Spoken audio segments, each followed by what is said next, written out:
more recently, but I was just saying the word that kept coming to mind was they just feel prepared. And the one thing that I can only give to my clients what I have for myself. It took like 6 months to a year off of actually having clients and actually working with people.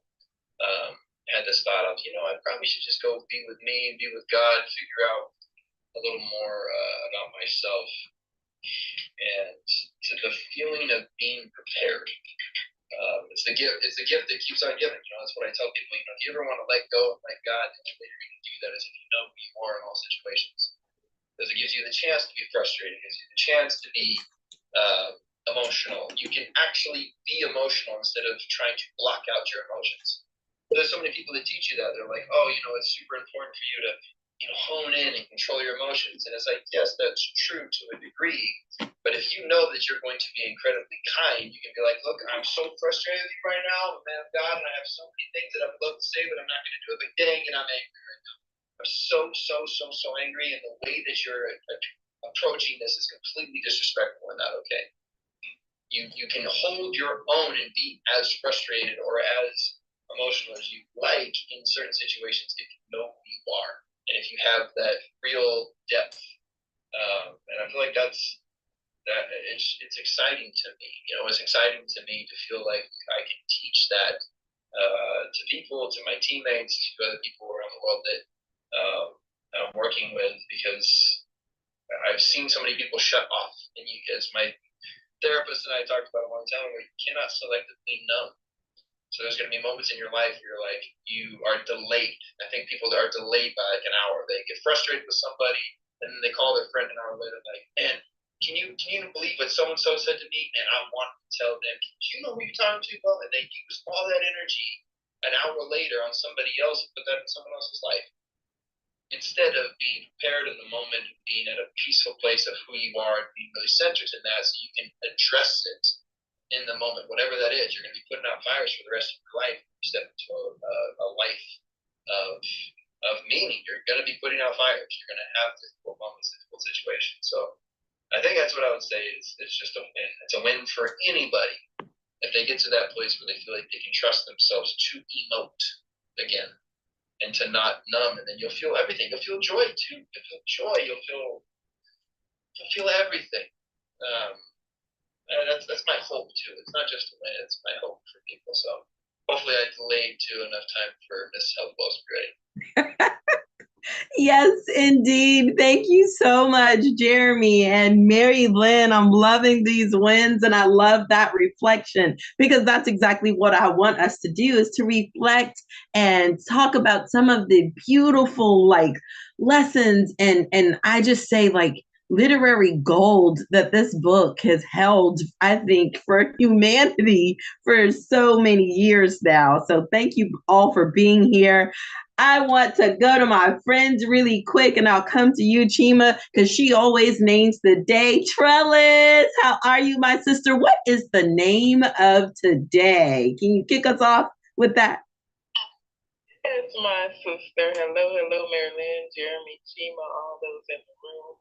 It is a transcendent triumphant, and the time is now Tuesday.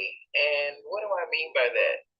The time is now for you to do and create the life that you want. The time is now to get rid of those things and people that do not serve you. The time is now to stand on business boundaries and your beliefs. And the time is now to get rid of that which does not bring you peace. And I'll yield for now. Woo! I love that she names today. I follow her segment on Saturday mornings in the gratitude room. So I'm so delighted.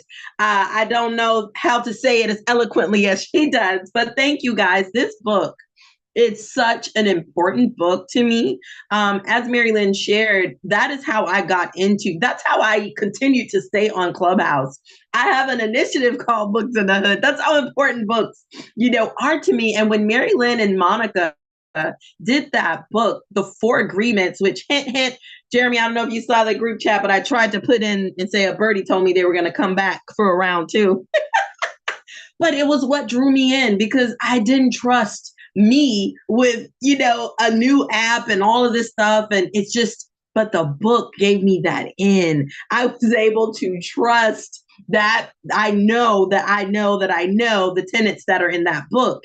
And when I tell you, I am so grateful. I followed Mary Lynn right on in and look at where I am today. I'm just like, there's been so many monumental things that have happened in my life since that evening pop-up room. So, it's amazing how things come full circle. So tonight we're talking about the book, Man's Search for Meaning. And so before I do that, I wanted to give Chima an opportunity to share a win. And I want to talk about some of these tenets and some questions. And if you can't come to stage, I would love you to drop the answer in the chat. So Chima, do you have a win for us this week? Yeah, I have. It's really strange how wins happen. I have 2 wins from today, and it's really weird because it was in a space at the end of it that I wasn't even really participating in. I just came in at the tail end and just said a few words. And straight up, Michelle and Susie connected and just offered meetings straight away. I went on Susie's Instagram live when she went to this mayor's meeting. It was fun. It was quite interesting. And Michelle's promised that we could speak. We were going to speak today, but we got overrun, so we might catch up tomorrow. And it just shows you have to push, ask for your wins and they will come to you. I never knew how easy it could be. Thank you. I want to ask you all to do me a favor and let's wake up this app. If you have heard of this book, Man's Search for Meaning, can you just drop a heart in the chat for us right now? If you've heard, even if you haven't read it, just want to see how familiar people are with this book, because I really want to talk about, there's like 1, 2, 3, 4, 5, 6 things that he brings up that I think connect to everyone for this to be a bestseller. Let's think about this. This is pre-internet. This is pre-mass media in the way that we know it and can get things out today. This book was a bestseller. Like, think about what was going on. We're talking about a world war had just taken place. I think this book, it was 1946, if I'm quoting it correctly. I know it was the 40s, mid 40s at the latest, that this came out, and for it to be a bestseller, and especially with the nature of the things that he was bringing up. And I didn't expect to be inspired. Like, there was as far as, I thought it was just going to be like a sad story. And it's nothing of the sort. Whenever I get to a stuck point, whenever I'm trying to maybe figure out or look at another way of seeing things, I revert back to this book. And I'm going to share with you a few of my favorite quotes. If you have one, definitely drop it in the chat or come up to stage and share it with us. And I'd love us to have some dialogue about it. But he talks about finding meaning through work, finding meaning through hope, finding meaning through love, finding meaning through suffering. That was the toughest one that I had there. So I want to start with this quote, and I'd love to get your input on the stage. He says, everything can be taken away from a man or a woman, but one thing, the last of human freedoms, to choose one's attitude in any given set of circumstances, to choose one's own way. What do you guys think about that? Because, if I'm basically in a concentration camp, I can't control my movement. I can't control my immediate circumstances, the time I wake up, all these things. And he's still talking about freedom. He's talking about, they can take all these other physical things. They can take your food. They can take your bed, your home, all of these external things. But he said the one thing that they can't take away is your attitude in how you see and behave or navigate and see yourself, no matter what the circumstances is going on around you. I would love to get some feedback or just some things that come up for you guys. I would love to, I'll read it in the chat, those of you who have reflections in the chat. But I want to, you guys can pop in. There's no specific order we have to go in. But I'd like to know how you feel about that statement specifically from the book. Everything can be taken away from a man or a woman, but one thing, they can't take away basically your attitude, your internal view of yourself. How do you guys feel about that? Do you agree, disagree? Love some feedback. I think I agree with that. I think when you, first of all, freedom is a state of mind. Let me say that, because you can be in captivity and be free to move around as you wish. And I think we are held captive because we're looking for everything outside of us when we have just what we need inside of us. And we often put the burden on others to be what we should already be inside. And we're looking for people to validate us. We're looking for things to validate us, where if your mindset is held captive by the thoughts that you think, say, for example, you thinking you're unworthy of love, that can hold you captive, and that changes your whole trajectory on how you operate. And so for me, it is taking those thoughts captive that I know don't line up with who I am. That takes away my freedom, that takes away my peace. And for me, it is thinking about what I think about, if that makes sense. And so every thought that comes across my mind, I don't have to let it settle there. And there's a freedom in knowing, I believe, as Jeremy said, who you are, and most importantly, whose you are. So when you know who you are, then it is most definitely you will know who you are not. And so for me, freedom is a state of mind. It doesn't matter where you are. It's a state of mind first. And then when you're free in your mind, you can make the necessary adjustments accordingly and not be held captive by the opinions or the thoughts of others. And that's what I think about that statement. Ooh, I love that. You know what, Trellis, it actually made me when you said freedom, and when I think about the fact that he put freedom in there, I got to tell on myself, y'all, don't laugh. Okay, yeah, you could put a laugh emoji up. All right, so I used to get grounded quite a bit for stealing food, like snacks, cookies, and stuff from like my cousins or my aunts. And it's kind of hard when you're an only child to lie on someone else when it's just you. Do you get what I'm saying? So you got crumbs, all this stuff. And I never thought, like when I would sit in my room and I would see other kids, not even my room, I would actually get confined to my aunt's bedroom, because that's typically where I used to steal stuff from when it came down to food. And I never thought of the like freedom, like because like my movements were prohibited. Like I couldn't go outside and play. I couldn't go and get the treats that was for everybody had I been patient enough to wait until I got this book. And it was one of my teachers, actually, this book was introduced at a very young age. I was in elementary school when this book was introduced to us. But when I saw that concept of it didn't matter if I was grounded or stuck in my room, like I have imaginary friends. And guess what? I can imagine myself playing. And it really connected with me when I saw that he said we have the freedom to choose. We have the freedom to choose our thoughts, our attitude, and the way that we see our present circumstances, even if we're grounded. I mean, for me as a kid, that was that first like connection that I made to what he was speaking about. And although I know he's speaking about something, far more, serious, you can be imprisoned by maybe a chronic illness that you're suffering with. Maybe you're having to be a caretaker, and it's gruesome and it's hard and it's heartbreaking for a loved one. Or maybe something's going on with your kids or something at work or your business or whatever it is. There's so many different things in life, I think, that can imprison our thoughts or make us feel confined.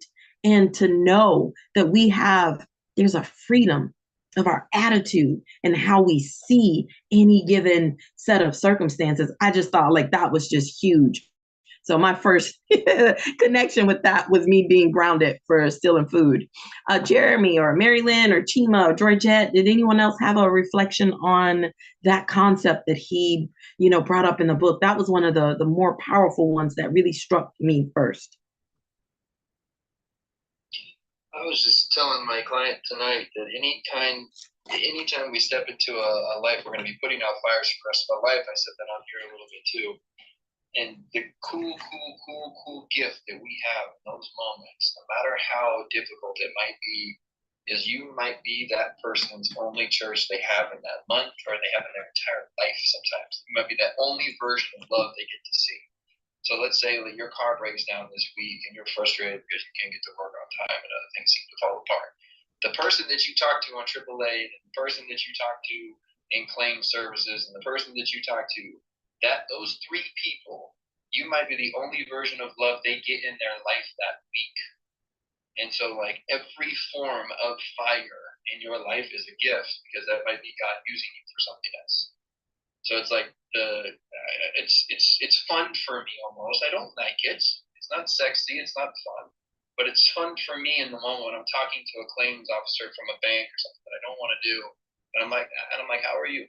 How's everything going in your life? I'm sure that you have a lot of friendly people calling you today that are super excited to chat with you, and then you get to just help them out in their life, and you get to wish them something that is love and light at the end of it, where you're like, I don't know why this is happening in my life, but that person gets to experience a little bit of love. And so it's just encouraging to know that I believe in the fact that there's a plan for everything, but I also believe in the fact that you have an opportunity, no matter what your life seems to look like right now.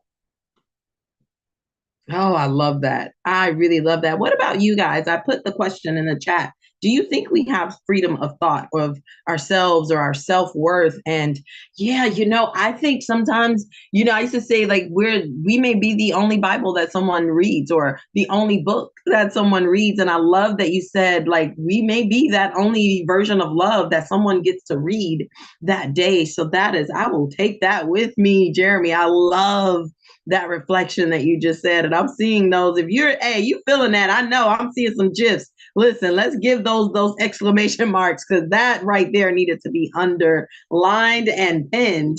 Anyone else on stage have a reflection upon that quote? Hi, this is Georgette here. Welcome.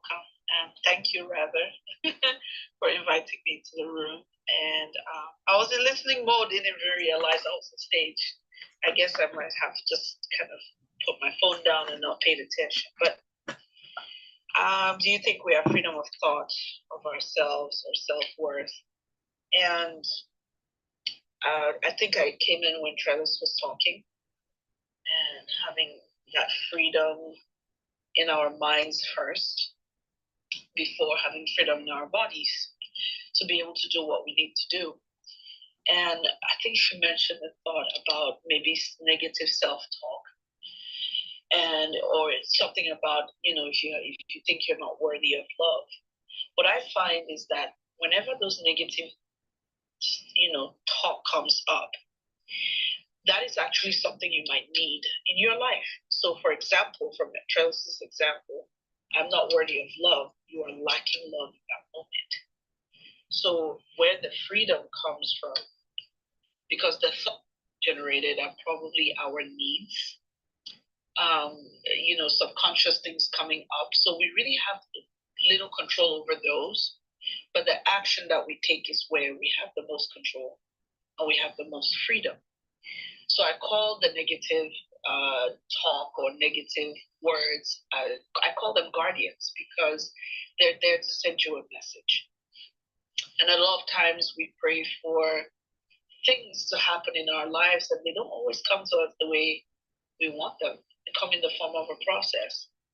So once you recognize that it's a process, and then you take the action to start the process, that is the best form of freedom I've ever felt. And I keep teaching people how to be that way, because only when we take the action do we have control over our own freedom of self-worth.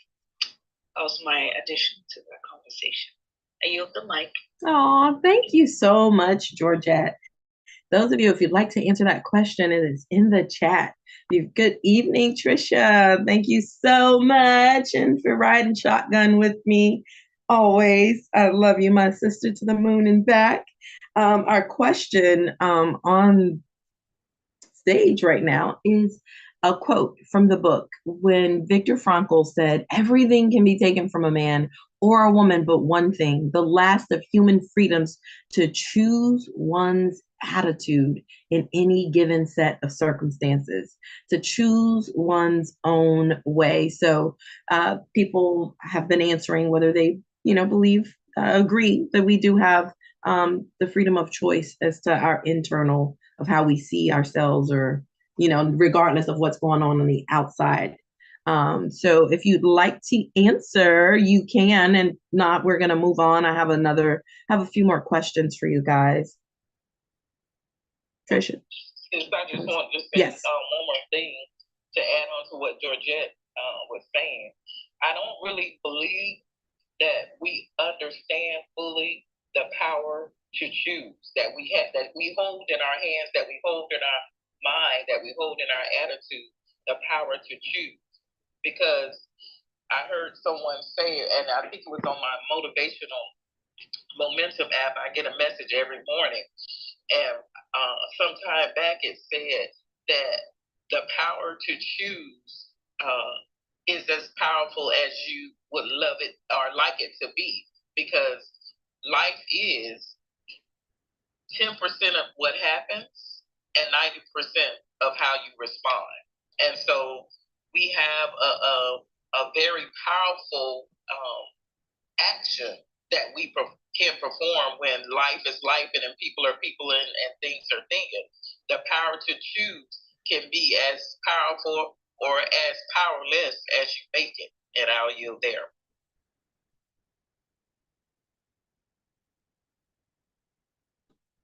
I was trying to pin that link to the book just in case anyone was looking to get a copy, or even to send a copy to Books in the Hood. We're always collecting books year round, but this is a phenomenal book that I really highly recommend that you put in your personal library. I keep it near me. I literally keep it right next to my desk where I film, where I study, create my lessons, everything. It stays close by. So one of the next quotes that I wanted to bring about was on page 82. He makes a statement, and I would really love to know, because this one was I guess a challenge for me at first, in an unusual way. He said, "What you have experienced, no power on earth can take from you." For many years, like I would say in my younger years, I used to feel like some of our experiences could be taken. And it wasn't until I became a mom, I would say, and then I realized, I was like, no, what you've experienced, your experiences are your experiences. No one can take that away from you. Whatever you've accomplished, whatever you've done in your life, if you've shown up, like, let's say, for instance, I was broken down on the side of the road and Jeremy came by and helped me. I can't undo that. Like that, I really had that experience of someone being a good Samaritan and helping me. I cannot, there's some things that can't be undone as far as like what I've experienced. So if I've experienced, and this may be a bit controversial, there was a police officer that it actually, made big news locally in South Florida, that was caught up in a whole corruption ring. And I remember at the time that it happened, when I first started my business, this specific officer, she was so supportive of my business. Not that I condone, I guess, the other activities that she got caught up in, I wasn't aware of, but I can't undo the kindness that she showed my way.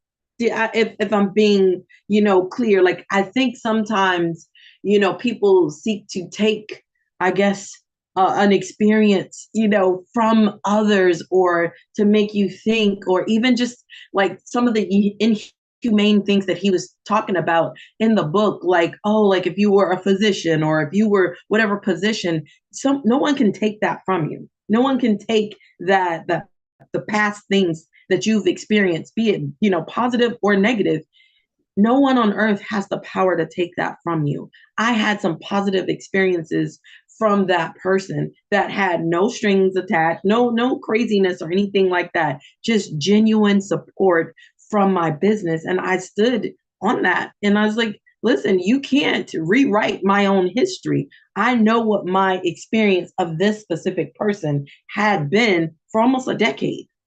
Do you know what I mean? Like when no one believed in me. So, and never asked for anything in return, was just genuinely being a kind person and supporting and patronizing this business. So, does anyone else have any like reflections or something that they want to, add to that quote by Viktor Frankl, that or speak to that, what you've experienced, no power on earth can take from you. That is what he said. So no one could take his experiences that he's had before he got in the concentration camp from him. How do you guys feel about that statement? Or any reflection that you guys want to add to the conversation? I'll go ahead and chime in again here. There was, I think there's this gap between where people are and where they think they need to be in order to be a leader and a speaker sometimes, and in order to see the value that they have in themselves. There's a couple things that they can do. There's exercises where they can send out texts and go like, hey, there's something that I do that's a little bit different that maybe I'm missing. It's easy to miss things in ourselves. One of the things that I tell some of my clients too is you going through an experience in your life where you got pulled over at 1 in the morning and you were eating Jack in the Box, and I decided to casually continue to eat my Jack in the Box French fries because they were hot and I didn't want them to be cold. As the officer walked up to my window and then had a pretty interesting interaction with him and then drove off, I can use that part of my life of when my friend was like, you seemed really calm in that moment, and I was like, yeah, my father's a police officer, and I understand that in this moment that this is what was happening. They were just trying to check for this or this. And I can use that in a speech in the future. I can use that with somebody else. And it's like, you don't need a whole lot because the experiences that you've had aren't enough. Experiences of you being a mom for 15 years, the experience of you walking every single day to work because you didn't have a car when you were 16 years old and you had to do it for 4 months before someone decided to pick you up. There's so many stories that are you when you're a human being that are incredibly powerful that you miss, that you don't even give yourself enough credit for because you lived that life and it was normal to you. So I think it's just that reminder that the experiences that you have mean a lot to somebody else because it may not be normal for them. And so there's just always ways that we can work together as a human and just be cool fellowship with one another. Or you can actually step into a position of leadership that you don't think you're actually prepared for, and you actually are. You just miss the reasons. Oh, I love that. I really love what you just said. That was just so powerful and so key. Thank you so much, Jeremy. I agree with you wholeheartedly. Does anybody else want to share on stage? Floor is open. Hi, good evening. It's Trisha. So I used to use this as a perfect example of when I worked with people in the substance use facility that I worked in. So many times they would say to me, people are not going to understand. They're not going to allow me to change. When I put a jacket on myself, that I was an addict, that I was addicted to drugs, that I used heroin, they're not going to be able to understand it. And I would try to explain to them that you can use your experiences to educate other people as to why they should or should not enter this lifestyle. And you can use those experiences that you've had, things that have occurred in your life, to explain to them why they wouldn't want to get into that cycle. And it would take a while to get people to understand how they can use those experiences for the positive. But amazingly enough, people would see it because there were other people that worked with me that were individuals that were in recovery that would model that for them. And when they saw the model in front of the people, and they saw that they used those experiences to educate others, then they could see it. So I believe truly that anybody can use experiences from their past in a positive way, in a positive light. They may not see it at first because it's something that they are stuck in the negative, but I think anything can be turned around to be positive. So it's just a matter of being able to work through it and see it. So thank you, Helen, for letting me share. Love it. Yes, these experiences, like they matter. That's why I love hearing other people's stories. I can't tell you how many young people that have been able to connect with me. I've shared with them even when I'm covering that topic in class of the fact that I was a teen mom.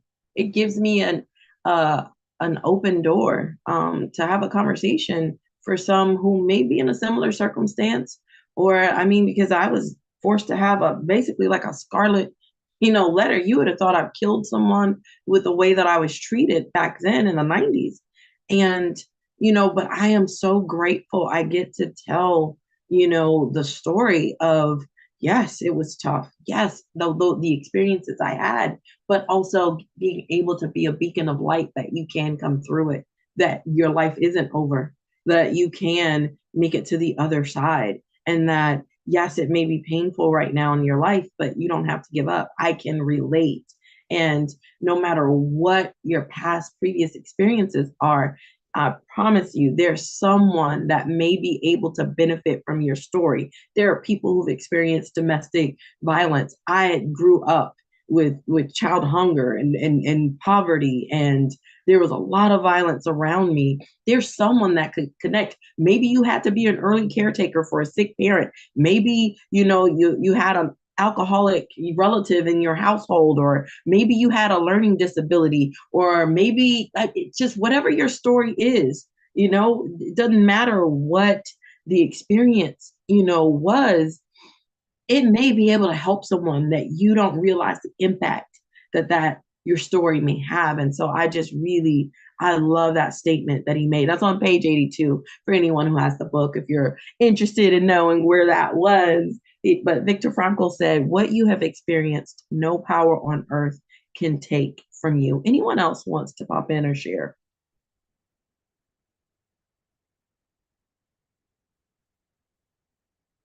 I just want to say, I guess we should not invalidate our experiences because others cannot relate at that moment. When I graduated from nursing school, and as I was going through it, people couldn't understand, why my life was consumed with that, because I had a goal and an accomplishment in line. And yes, it was very stressful. But when I got to order my nurse's cap, and I got to order that lantern, and when I got to light it at the ceremony, no one could take that accomplishment from me. I believe you mentioned that before. And so building upon that foundation, that experience, I would not change for the world. And as I got more certifications, yes, they are difficult. Yes, they are stressful in a good way, but that experience, in order to now serve my community here in Tampa, Florida, and my clients that I serve and my patients that I serve, I wouldn't take that experience away. I cherish that experience because I get to see in my patients, when I worked in a skilled nursing facility, I got to see the hand of God heal them, and some people, were not healed. But I got to, administer medication and see them when they first came in, and see them when they went home, and dealing with my clients now that are mentally and intellectually labeled disabled, to pour into them, to see them make minor accomplishments like proper hygiene. I just helped my client last week. One of my clients obtained their first apartment on their own, and helped him organize, and all of that stuff. We, that most people can do without even thinking about it. But to see them accomplish that experience that they had was an experience that brought my heart joy. And so that's why I do what I do, empowering women and all others to step into their kingdom and queendom identities. Is once you find out who you are, then you absolutely know who you are not. I can't say that enough, and I'll yield. Oh, I love that. I love that. And yeah, it's amazing how sometimes also you could be that catalyst to keep someone from giving up. Many of you who do know me and some of my professional background, I've been in the sports medicine industry for well over 20 years at this point. And so I also I train, the next generation. And Jeremy, he's a professional basketball player, and he's been in sports most of his life. You work very closely with the athletes. And at the time in the era that I came through, there weren't as many women on a high level. So I definitely, when I tell you I experienced a lot of sexism in the workplace. I was told all kinds of things, but I knew certain complaints I just didn't make because I didn't want to close the door for the next generation. And I cannot tell you how many young new trainers that have come through or come through some of the courses that I've taught, through the schools that have said, like, thank you for, like, it basically validate, like they realize, like, oh, I can get through this. Oh, I'm not alone. Like, this is something, and not everyone, because I shared with them the story of my experience with, Dr. Strong, one of our team physicians, and my mentor, Benny Scavo. Like, there are some, even though there are some that are just, it can still be pervasive depending on the level that you're at. It's not an end all be all. And I'm so grateful that I had the courage to speak up about some of those experiences that I had, early on, and also just the courage of showing them that it can be done. I have been chosen to do 3 Super Bowls, 5 Orange Bowls. I've covered NFL combines. Like, I've had quite a few NBA players. I've had, tennis players. You name it. I've done a lot of golf pros as well. You know, I've even had, believe it or not, I was shocked when I got this call, non-sports related people coming to me because it's, cutting across the yard for care and prevention and helping someone get back. But when first time I got to work with a former prime minister of the Dominican Republic, I don't know how their title, what the exact words they use, but having to deal with like what we call our Secret Service, like it was just out of this world. And guess what? Me being a woman did not stop that. Even though people told me I was crazy to think that I would be able to get through that glass ceiling, but sharing my experiences has helped the future generations. Sharing my experiences and also continuing to go forward. Guess what? Just because that may have been the culture then, younger, newer athletes and people like Jeremy's age, guess what? They're not afraid to work with a female trainer. They're not afraid to go to the female in the training room. Like it's you have an opportunity to break open and create new norms and, a different culture within an industry and in an environment through your experiences. So I know sometimes we can be shy about sharing our experiences. Viktor Frankl didn't plan to put his name on this. I'm so glad that he did. He understood how it would impact the work. It was a risk for me to share what I was experiencing and the type of, basically the boys club that existed in sports medicine when I became, first got my license. So I just wanted to share that in hopes that maybe it'll spark something in someone else to be willing to share your experiences. No one can take your experiences from you, and you may be the person to keep, others from giving up. Does anybody else want to share around that? Not, we can move on to the next question. I'll check the chat in the meantime. If you want to come on stage, definitely raise your hand, and we'll bring you up. But we're talking about Man's Search for Meaning. You're in Breakfast with Champions, our evening room. Does anyone else want to share? I'll share Health Wells. It's Mary Kim. Hi, everybody. I totally get that well, I was in corporate, so that man culture, that male dominant culture, even if you were bringing higher markup, all the things, it's a real thing. I started in the fashion industry at 19, moved up to a high level merchandising position like within a year, took over that, and then I was running the sales for 28 years. And it's a real thing and battling that. And, I never looked at it this way, only recently. I was 19 when I started in New York City, 19 years old, very young. But also I'm Asian, right? I never even looked at it that way. And now it makes so much sense of the boundaries, like the wall. And what's so crazy is that when I became a mom, all of a sudden they were like, we're not sure if you're able to do your work, even though I was working crazy hours before I would take my son to school and then go to all this stuff.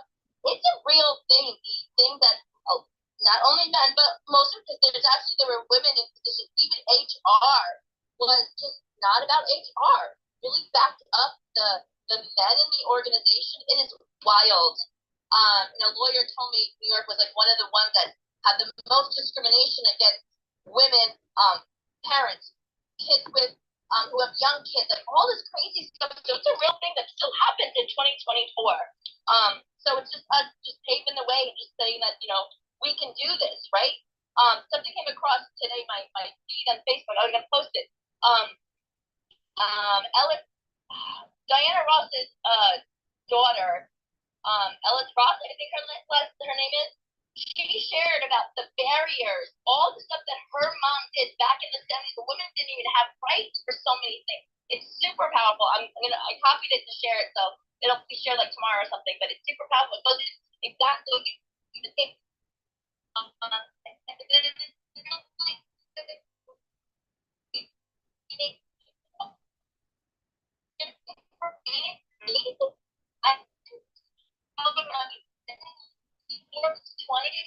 High school, I really don't think I knew this. Like, because all these things, all the stuff I grew up in, losing my parents, abuse, all this stuff, and I didn't understand, like, haven't I endured enough? Like, give me a break. Like, what else? And my brother dropped off at my doorstep from the Guardian. He's your brother. We don't know what to do with him. All these things, and I was like, and it was the one day I helped my friend go through something that I went through, and it was in that weekend I got the meaning that I was searching for. It came like the light bulb, like in the, when the cartoon has that big light bulb on. That's exactly how it was given to me. And I was like, oh, I get it. Not that she was blessed and she couldn't go through that alone. I chose not to do it with anyone because I didn't trust anybody. But that's when I understood the why, the meaning behind, okay, I'm given this thing to do, and it's not for me. It's for somebody else. But that was a long search, and so that's what I got out of that. And I think we all want to be, shared it earlier, how like to be seen and heard, validated. And I have it with my son, boy with Down syndrome. He's already put in a box. The moment people see his face, so it's a continued thing. But the more that we talk about this, the more that we bring this up, people feel at ease of it because we know if you don't understand and you don't know, and you're dealing with all these things that you heard from generations that are all made up stuff, fabricated stuff, or things that were back 60 years ago. So I love that we're bringing this up. We can't talk about some of these things enough. Just to break those stigmas and that mindset of things that aren't really true. So thanks for helping us. Oh, thank you. And I thank all of you guys for your contributions to this conversation. I mean, there's just so many avenues and things that we've experienced that we really truly can break someone else's barriers or cages wide open just by sharing our stories. Think about how many people are living in, just like some fretful circumstances, but maybe hearing that someone else made it through a violent situation, or someone else made it through a chronic illness, or someone else, made it through just taking a risk or just doing something out of the norm like Jeremy did and leaving his hometown. That's a big deal for people to move. The average person stays, I think it's within 100 miles of their families. Hearing someone else's story you could be that catalyst of change. So I wanted to give an opportunity if anyone else wanted to share on that before we go on to the next point topic in the book. Oh, wow. I cannot believe it's 8:27, you guys. I can keep going if you guys want to keep going. Because I had highlighted 4 quotes from his book that I wanted to bring up. So we had 2 more if you guys want to keep going. Is there anyone else? Ha, I think I see you. Go for it, sis. Oh no, I actually wanted you to keep on going to see what your next. Awesome, no problem. So this one, I was like, I get it. I actually was able to relate this to what I do when I'm trying to stabilize a joint. For an athlete, let's say, for instance, they want to continue to play through something that ordinarily, if it wasn't like a championship search situation or a critical situation, I would want them to sit out. Viktor Frankl says, and this is on page 105, he said, if architects want to strengthen a decrepit arch, they increase the load which is laid upon it, for thereby the parts are joined more firmly together. So in sports medicine, the trainers have this thing, we call it fanning. So you're adding more. I know, right? It sounds like it's like contrary to what should work, but we add more to the area to stabilize that joint, and then we can go through and lock them in to a certain level of range of motion or functionality, or remove the motion if it's causing that much pain. So when I saw this quote about that, like, I just remember as I was going through my program, because I was like, why are we adding more load to a joint that's already stressed? Why are we adding more to this area? And I was like, yeah, because it stabilizes it. It actually helps to strengthen the area. So that's, I really got it. I was like, wow, architects, this is how I know some of these principles go across industries. They go across different areas of our lives, I think. That's just my personal opinion. And I would love to hear any feedback that you guys have, or what you'd like to add as far as that specific thing that he brings up. If architects want to strengthen a decrepit arch, they increase the load which is laid upon it. Sounds familiar. Sounds like we're increasing problems or something along those lines. To thereby the parts are joined more firmly together, to bring it together and make it stronger. They increase the load. I just thought that was powerful. Anybody want to share around that? I could jump in on this one. For me, it's like when you're running a sales team, right? And you're trying to build a tight team. And when you first hire people, they look great and everything, right? They sound great. And then they come onto your team. You really don't really see their habits until 90 days, right? To really see if they're good fit or not, right? And some people are just not meant to be, and some people are just there because they need a job, right? And so, and I think that it's hard for people when you try and hire somebody, and you know that they need a job, or they're really good fit for that job, and that's the thing. So in sales, we always hire at least 5 more people, because at the end of the day, you'll probably after the 90 days, you probably end up with 2 to build, right? And it's really interesting. Sometimes I feel like for me, if I get stagnant in something, I would definitely take a step out into a crowd, no matter what crowd, just to be curious, just to see what's going on, right? Because sometimes your brain is like, okay, you can't think anymore, something's not working. You step out of the zone, no matter what part of your career, what time of your career, or what business industry you're in, you're going to get to the point where there's a brick wall for some reason. So I always step out of your comfort zone, go somewhere without any reasons and without any action, just the curiosity. And when you do that, you actually attract certain things that come to you, right? And it's strange. I mean, take a look at us at the clubhouse. Why are we all here? Right? We've all been in crazy rooms, spend crazy hours. At the end of the day, how many people do we we take the time out to talk to at 11 p.m. from here, right? And so, you build relationships, and just like, what is your own meaning to doing something? I always have a meaning. For me, I always have a purpose. For me, I always want to build a relationship. I like money, don't get me wrong, money will be there. But when you build the right relationship, the money's gonna come. But the best part about that, when the money comes, is that one day when you lose it, you got the right relationships next to you to help you rebuild it. And that's what's important. Because being an architecture, right, things do crack sometimes, right? Walls crack, ceilings kind of move sometimes, they chip. So you need to find the right people with you to help you to pasture that out. So back up to you. It's a great one, though.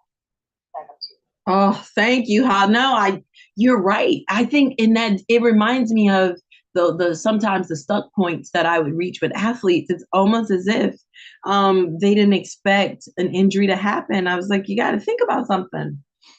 Think about a car. Like if they're like 29 years old or 32 years old, I'm like, you realize like that risk. This is 32 years.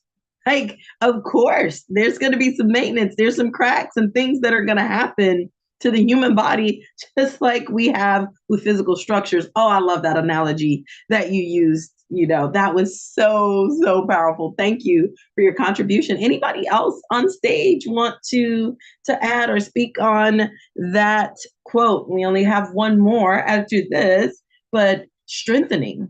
Go for it. Hi, Health. This is Kurt down at the bottom. Enjoying the room. Thank you. This is great. Kind of leading off a little bit of what Holly was saying about what type of person you are. You get found out after 90 days, but it also comes down to the manager, the person. What type of person are you dealing with as a manager? Do you have a person that you have to manage that is a hunter or a farmer? Or in your athletic terms, are they a sprinter or are they a steeplechaser or a marathon hurdler? Which way are they going to go? Are they going to be a long-term salesperson that's going to just gather over time and have a residual income that's going to keep paying you year after year after year, slow and steady, wins the race? It's always going to generate a revenue that you can build upon and build deeper and longer. Or are they a sprinter? They're a sprinter. They're going to go fast. They're going to go hard. They're going to win. They're going to win a lot. But they also burn out. You got to move on. What type of person are you coaching? So I think it's fantastic what we're doing here. Just trying to find different ways to analyze what we already know, trying to figure out what the meaning of that is. Because a lot of men, as you know, in a boardroom, love to use a sports analogy. You can look all over the walls, all those dreams that we had on the walls, how to succeed. There was some sports analogy. That's how men do it best. So there's a little men analogy on how to go to the boardroom. Stick with the sports. I love that. Sports have been good for me, Kurt. Even though I was told early on I had no place or no business being involved in sports. It wasn't a woman's place. So thank you. It really is. It's a connection point. And I still, whether I was doing this or not, I mean, I was just always drawn to sports. I could totally relate to just that journey. And I use it even on the administrative side of my business. So you're right. I love that point that you made. Some people are sprinters. Some people are long distance runners, and being able to, navigate through that as a leader, it's key.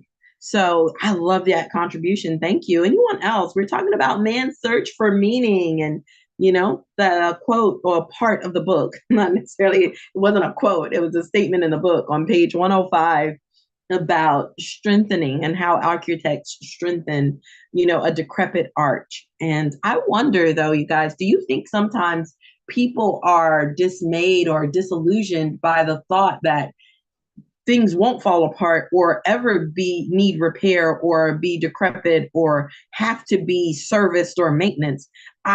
In my line of work, I've found that some people really truly are shocked or never expected anything to go wrong ever.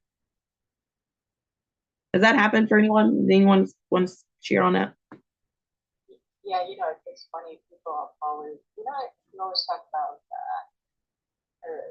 the positive, the negative side, just in case you can actually plan for it, right? Some people will just get to the point and say, I don't want to think about that. Don't think about that. It's not going to come if you don't think about it. sometimes because it's a negative thing. I'm not going to think about it. If you don't think about it, it's not going to come. Well, that's not true. You know, it comes. They just don't know how to deal with it. You know, so it's always to look at all avenues and just be ready. 100% agree. Trisha, I saw you on mic. I just wanted to say really quick, I lived through Andrew. We didn't believe it was coming. We didn't prepare. And guess what?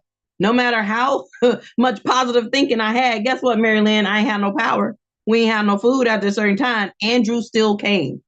A natural disaster still came, even though we didn't believe it was going to happen. I'm just saying.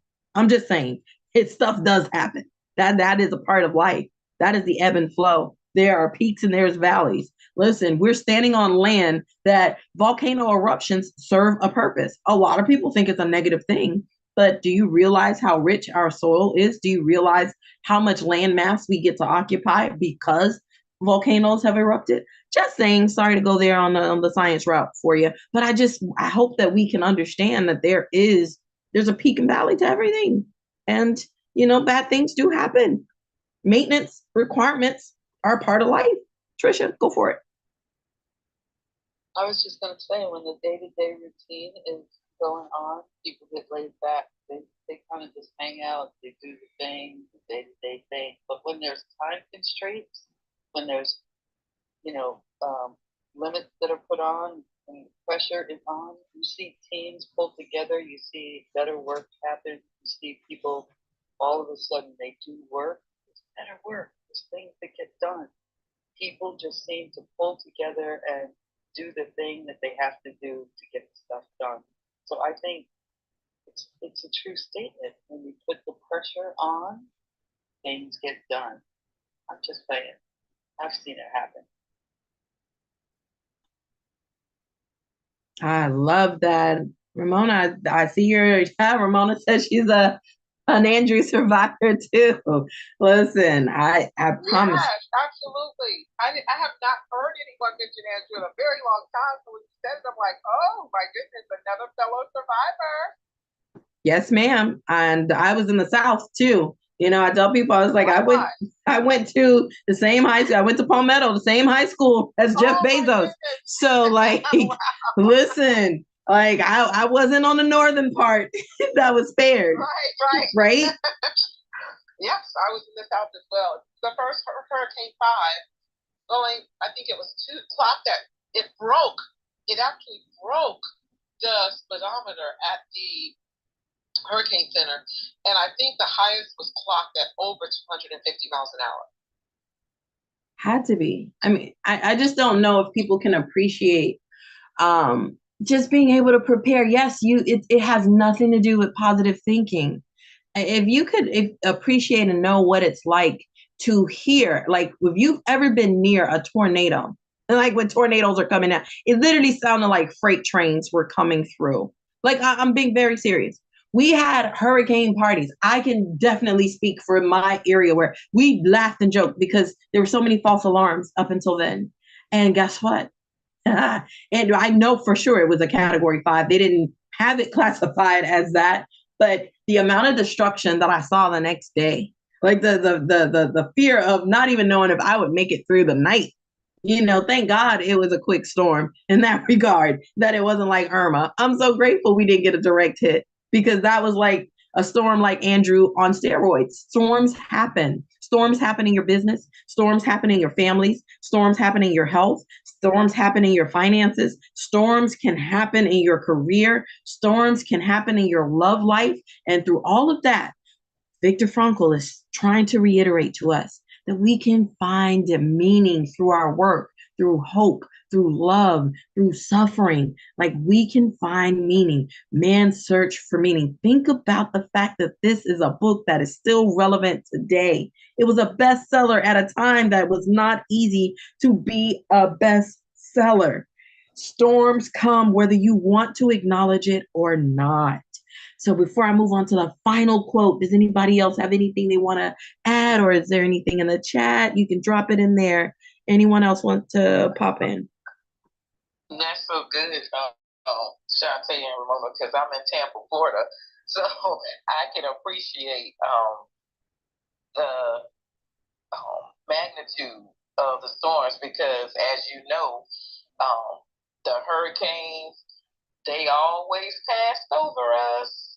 We've never had a direct hit, and I would love to believe there's some praying people here in Tampa, Florida, but it was either Miami, south of us or north of us, but never directly hit us. And when you were talking about the storms, I know we're talking about, a physical storm, but most of the storms, yes, they cause destruction, but in our lives, we have to think about some of the storms that we go through that come to clear the path, that come to clear the clutter. And so sometimes you cannot change the storms in your life, and they hit, but you can change your mind about how you're going to carry on once the storm has passed. What are you going to do?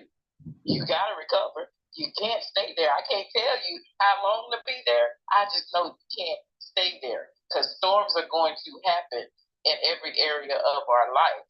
And so once it's hit, either directly or indirectly, we know the storms come by people in our lives that made decisions that affect us.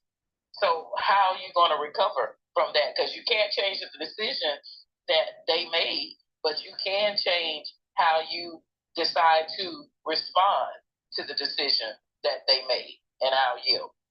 Woo! That was so good. And you're into my final quote. So I'm just going to go ahead and give it. That's so powerful, Trellis. That is absolutely right. So Viktor Frankl says on page 112, he said, when we are no longer able to change a situation, we are challenged to change ourselves. Woo! I got to read that again for you. He says, when we are no longer able to change a situation externally or circumstance we find ourselves in, we are challenged to change ourselves. Just like what Trellis I thought that was like the perfect segue into that final point. I think sometimes people don't realize that you have to change. I could not change the program that I was going through for college. There were some serious challenges, some serious hurdles that I experienced going through it that I had to, but I couldn't change that. So I had to change myself. I was the only African-American female in my program. And I was for much of the time up until my final semester, I was the only African-American there in the program, period. And so when it was time to do our labs and skills training and tests, no one would allow me to touch them. I'm being very serious.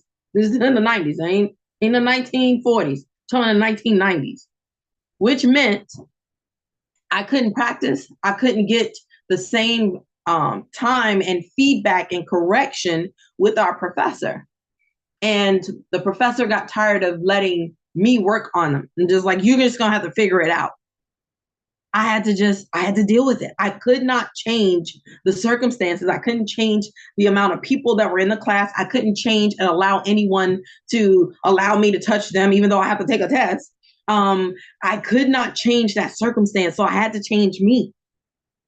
I had a baby. So guess what? Who do you think I practice on? I practice on my daughter. I practice on anybody at home. I just was not going to allow that circumstance to break me and to stop me from being able to pass my skills labs. I just was not. I couldn't change what was going on in the classroom. They didn't believe me at first. And it wasn't until the dean, and even though I kept complaining, it wasn't addressed until my final semester in my senior year, when the dean's husband came early to pick her up and actually witnessed it. It was so blatant. It was atrocious. You guys would cringe if you saw or knew what was happening in that room. And it was a classroom of only about 35 people. I couldn't change it, but I had to change me. I had to change me because I had to be get my license. I had to pass my national boards. I had to finish my program by any means necessary. So when I tell you I can relate to what Viktor Frankl is saying, and your circumstance may be different.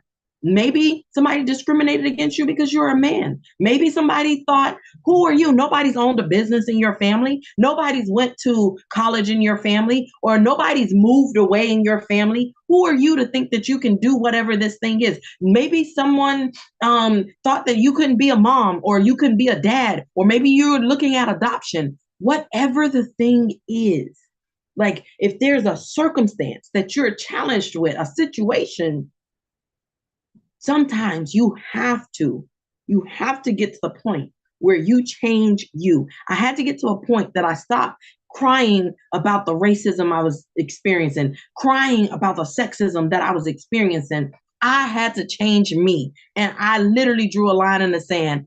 I will not be stopped. I don't care what they say about me. I don't care, even if they're saying it in my face. I will not be stopped. I know that I know that I know God called me into this industry. I knew I was meant to be in health. I knew, I'm telling you, as sure as I knew my name, I knew God had given me the gift of healing. I knew that I would even get on the teaching side of this very industry. I knew it. So I knew I could not allow any outside circumstance to control how I felt about myself, how I actually saw that situation. I had come too far. I didn't come that far to come that far. And it was this book, I'm telling y'all, when I tell you of some of my darkest and most challenging times, when I was like, man, the ovens, when I think about all of the things he would describe, you can't control my thoughts that I have and my attitude that I have, and I can adapt and change the way I see it. How do you guys feel about that final quote as we, attempt to land this plane now? When we are no longer able to change a situation, we are challenged to change ourselves. Does anybody want to share or pop in on that? Woo, child, you was just listen. This is oh my gosh, I think we're all growing from this this conversation. And as God is doing great things in our lives, people are watching. People are watching to see if you have the evidence of being who you said you are, in public and in private. And so I've had the pleasure to connect with my sister Mary Kim and speak at her event in New Jersey. When I finally got to meet her, it was amazing. She's just like she is on the app. When I tell you straight, no chaser, just the same thing you hear her, that's how she is in person. But I remember speaking on a platform, and when I came down, who I thought, was a mutual friend, I came off, and I guess I had stepped on some toes, but, God deals with me first before I empower others with the message. And so when I came off, knowing that it was a room full of women watching, and she got, I guess, offended by what I said. And then she said, well, Trellis, who do you think you are? And of course, the room was quiet, and she said it loudly. And I said, okay, God, because the before Christ Trellis would have went slap off. But the AD Trellis is going to have to handle this with grace. And I said, oh, I appreciate that question, hun. But I don't think the question is, who do I think I am? The more important question is, do you know who you are? Yeah, crickets, just like that. And so I knew that she said that for a reason, to see if everything I had just talked about, empowering and not being a hater or a naysayer, was actually true as I empower women with that. And I love a reel that I listen to every day. Everybody is not going to like what you're trying to accomplish. Everybody's not going to be cheering you on. Everyone is not going to be clapping for you. That's why you have to give yourself a standing ovation. So I have learned as God opens the doors and I have all these opportunities and platforms to travel across the United States and abroad. I'm gonna say it for the people in the back. If you have people watching everything that you do, and they don't like what you're doing, they're still a fan. And I'll yield. Woo! Hot off the presses. I love that. I love that. I love that you didn't engage and you just asked that question. Anyone else? Anyone else want to pop in on our final quote? When we are no longer able to change a situation, we are challenged to change ourselves.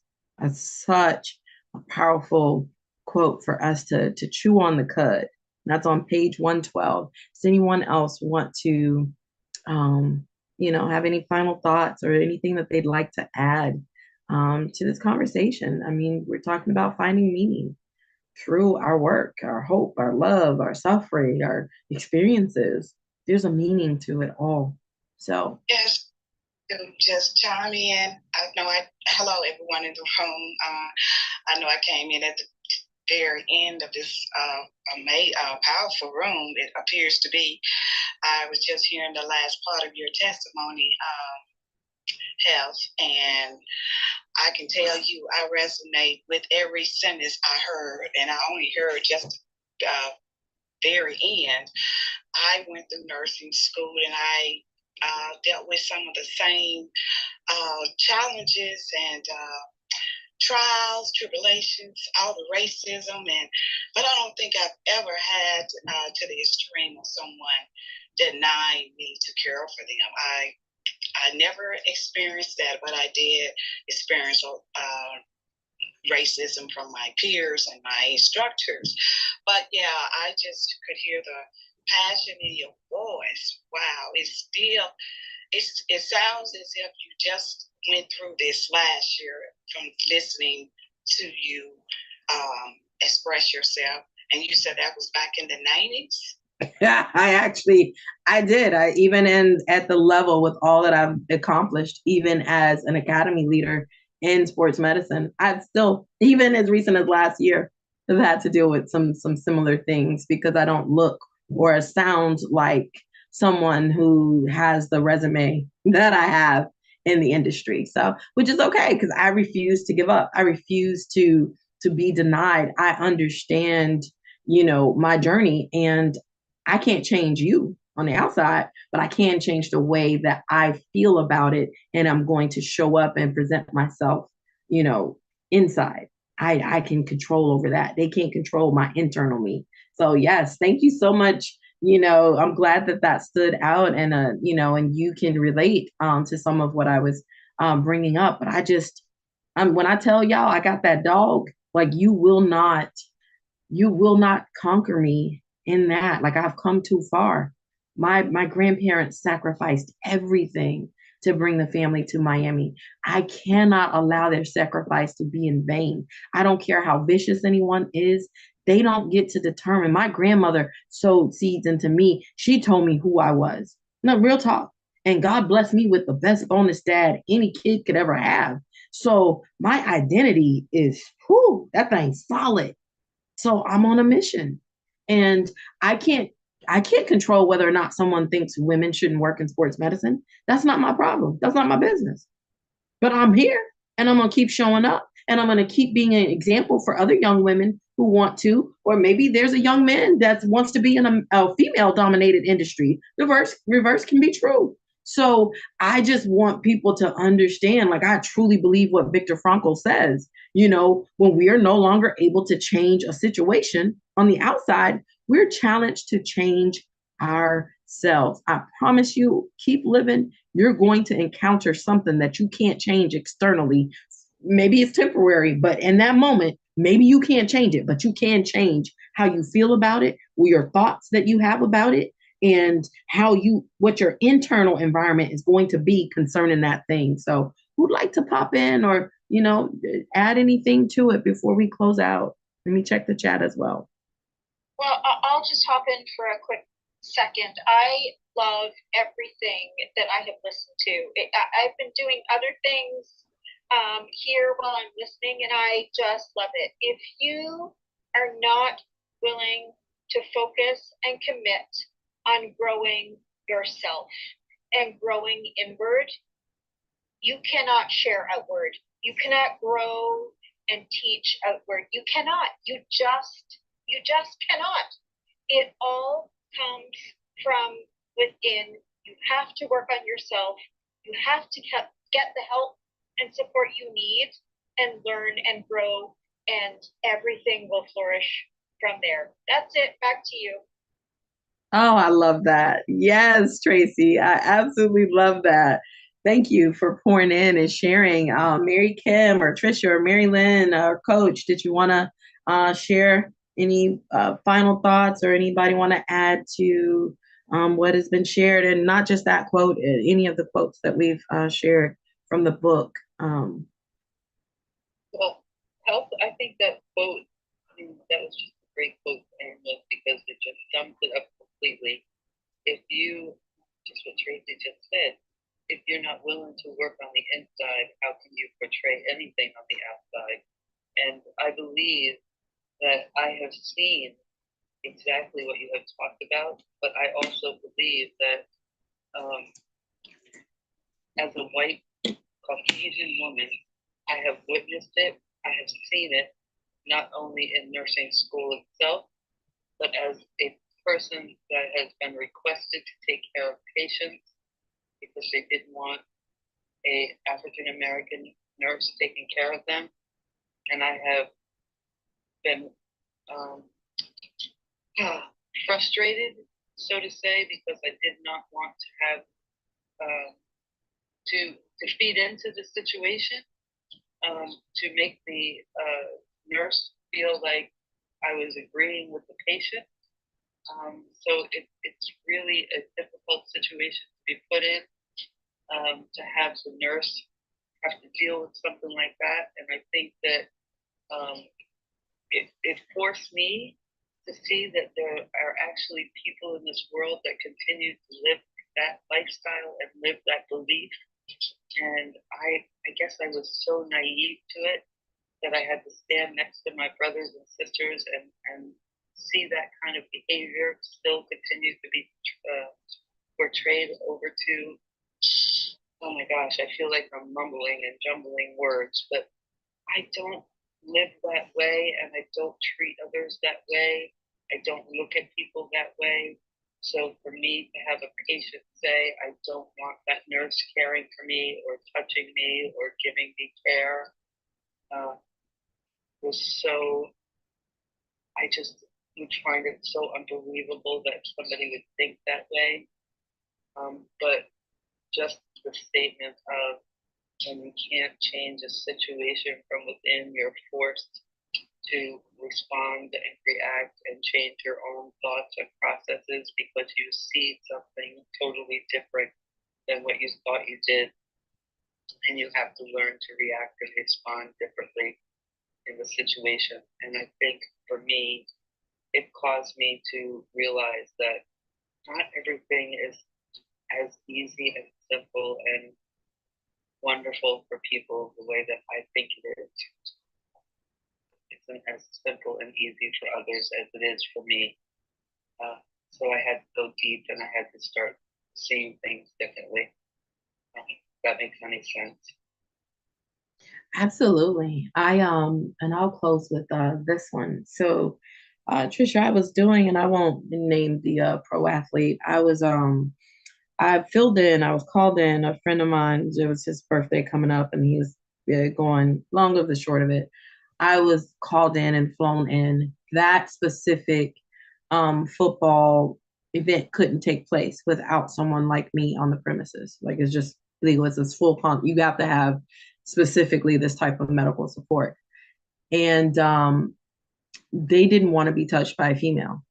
Like, they did not want or expect to have a female trainer.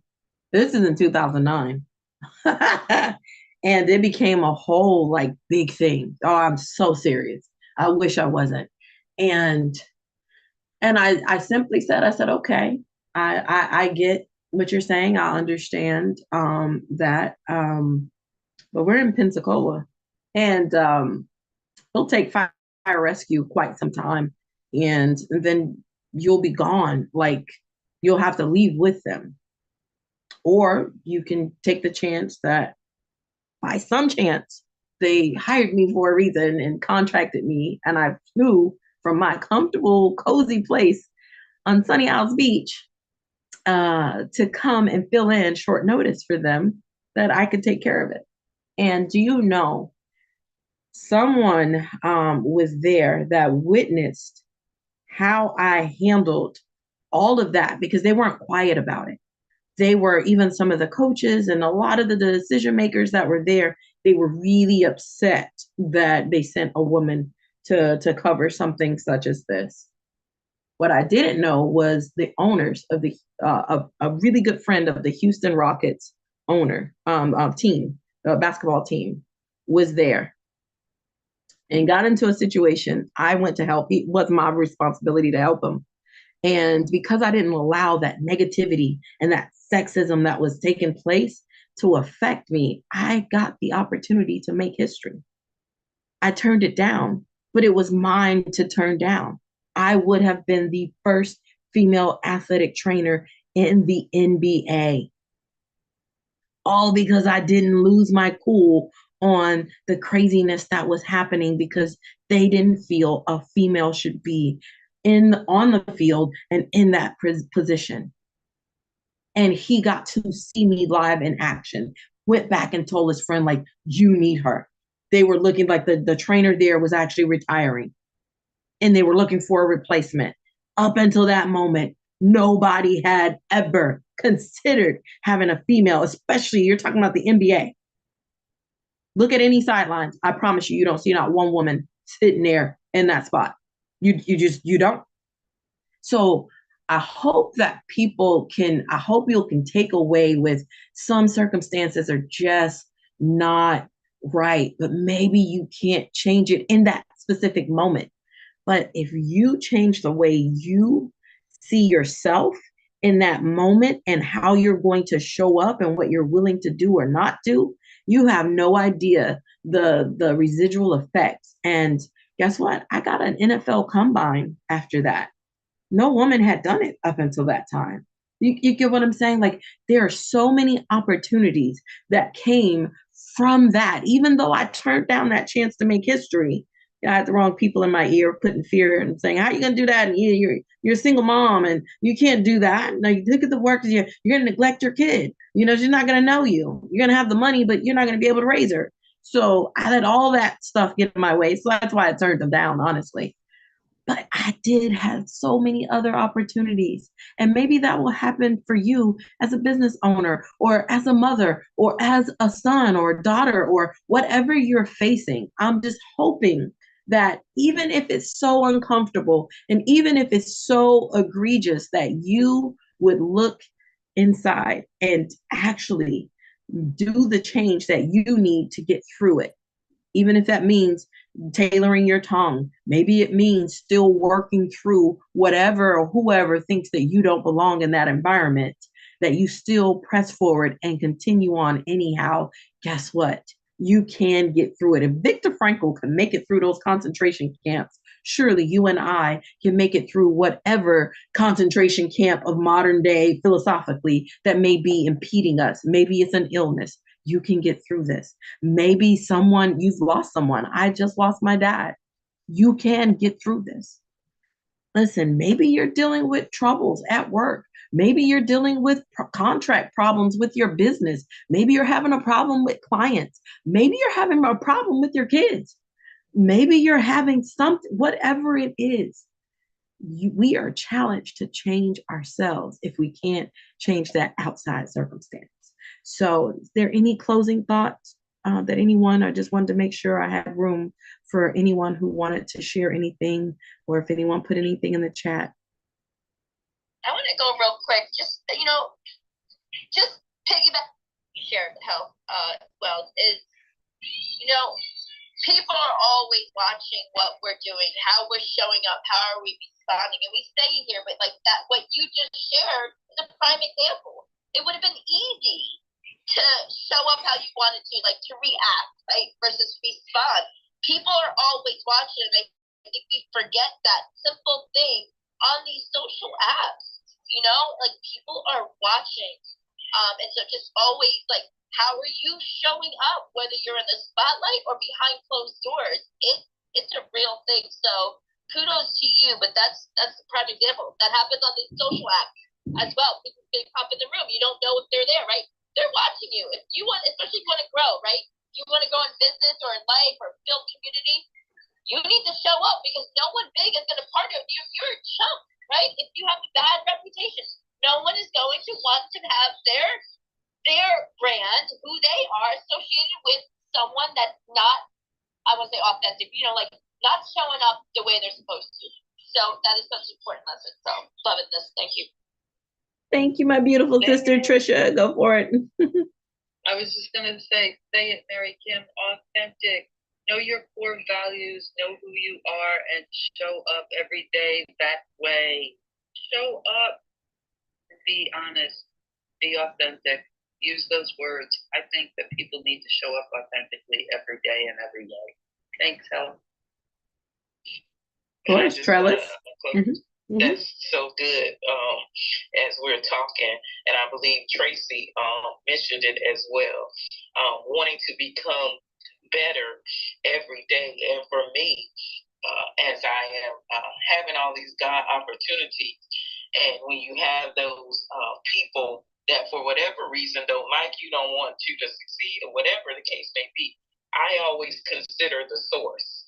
And so my mentor, they remind us every morning as we do our mentors call. He says something that has last year, the year before, that has always resonated with me, and that's on social media, as well as, you know, you're posting your opportunities and where you're going to be and all of that.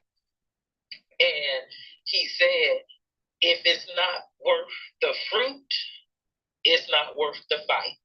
Meaning, if someone says something and they're not excited, or they're not, you know, in your corner, don't want you to do whatever it is, it's not worth the fruit for me to step out of my character, who I am and who God created me, to address that oftentimes asinine comment or whatever you're going through. I just consider the source. And so if it's not worth the fruit, it's not worth the fight. And then if I take the time, energy, and attention to address you, it takes my focus off what I'm really called to do. And I just can't take that chance. So I'm not going, knowing who I am, and more importantly, whose I am, I know as a kingdom servant leader, empowerment speaker, that I don't have time to address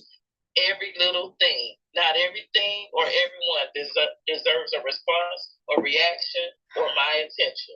And that's just period. And I'll yield. Woo! I absolutely love it. Excuse me, y'all. Started choking. I said, oh, the enemy was mad. Y'all. What I said, y'all. Christine or Mary Lynn, did you have any closing thoughts? Great room. I have been listening, and I hope we will do more of these. Some powerful stuff and shares. You know, just I'm sorry I wasn't able to chime in more. Taking actually care of some back office stuff for the club that I was behind in, but just really listening in. And you know, Tracy, that was I heard the emotion in Tracy's voice.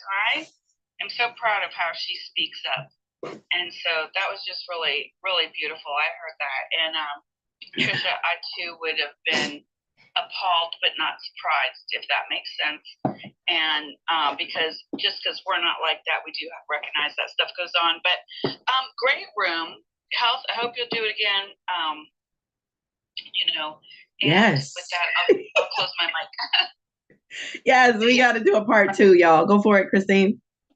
Yes, I'm just wanted to chime in and say again, I hate I missed this room. It seems to have been such a powerful room, but I did hear enough of what you said, Hef.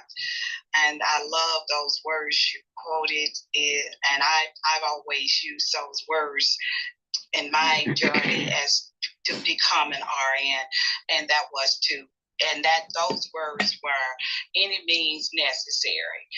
And I mean, any means necessary. I was going to complete that nursing program, and I didn't care what they said or how.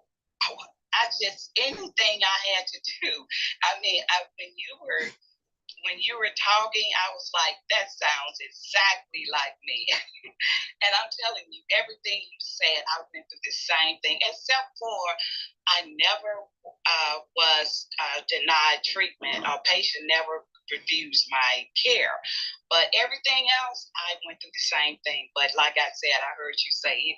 When you said those words, it just made me go back years ago. Any means necessary. Thank you, Hef. I really enjoyed it. Yes, I hope that you guys really, truly come back. We will do a part 2 because, you know, this book is so monumental, Mary Lynn, with so many things. Now I see why you and Monica did it over a series of different weeks, because there's so much to unpack and so many great things that come up for people. So you guys stay tuned. I am in the midst of peak season in my industry. March and April is bananas. So I definitely plan to do a part 2, and I'm hoping, hint, hint, Mary Lynn and Monica are gonna do an evening room again on the 4 agreements. You know, right? You sit and laugh, right? Don't give me those eyes, Mary Lynn. Yes, it's needed. No, it was all hinged on Monica getting over mood, unpacking, figuring out her time zone. So I have given her April off, no pressure, and May, when she is in her flow and in her routine and adjusted to time zones and all the good stuff, we are going to set it up. I'm like, I'll leave you alone in April. You adjust to your new life, and we'll pick it up in May. Woo! Oh my gosh, so I'm loving it. I just want to ask one question. I hear you keep mentioning a book. Is that the title of the book at the top of the room? Yes, ma'am. Man's Search for Meaning by Viktor Frankl. So I had just shared the link because we didn't have anything at the top originally. Oh, so just in case anybody wanted to get the book. Is that his story he's telling? Viktor who? Viktor Frankl, yes. He's recounting his story and some stories of others like that were in a similar situation and around him in the concentration camps. And he just it's a lot about the process, the mental process that he went through to get through it. And so it became a bestseller, you know, it was written in the 1940s. Yeah, it's a powerful book. Highly recommend it. Oh, okay. Thank you. I never really heard of him or that book, but you said it was written in 1940? Yeah, I'm telling you, Oprah, a lot of people have talked about it. It's a small book. It's not a long like book, but it's potent. It's like a power shot. Because I know you're getting ready to close the room, but you said a concentration camp. So who was he? Was he in the army or something, or in prison or something? Yeah, he was a Jewish man that was taken in the concentration camps with the whole thing, World War II.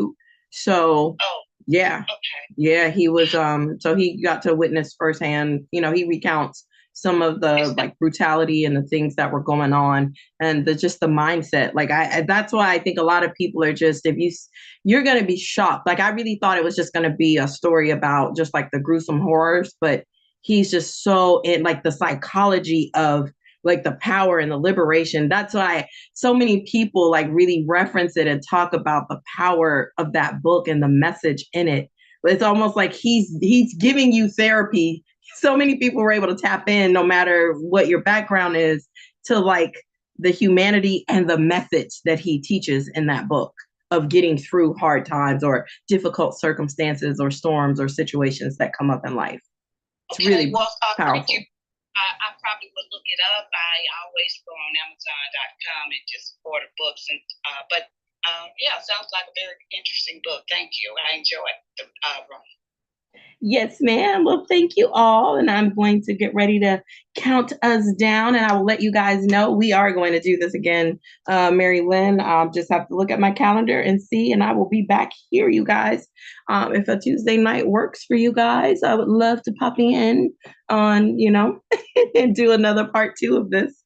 Yay! Tuesday night community night is like, I think is kind of, I'm going to kind of call it like an open mic night. If somebody's got a book they want to share, great. If somebody wants to do a networking event, great. If somebody wants to, it's for the community to just get value. And so whenever you're ready, we're ready. We'll make it, we can make it happen. So. Oh my God, I love books. All right, well, Marilyn, do you want to count us down? Because I'm not that great at all that. I love you, boss. Well, this is what I always say. I do believe everything is energy. And so if we can just unmic and wish each other a good night or however you want to sign off, that way we can all just close the room with some positive energy here. So with that, I will say good night. Sleep tight. Hakuna Matata. Here's a wish and a prayer. You matter. Hakuna Matata. Yeah. Hakuna Matata. Yeah. Hakuna.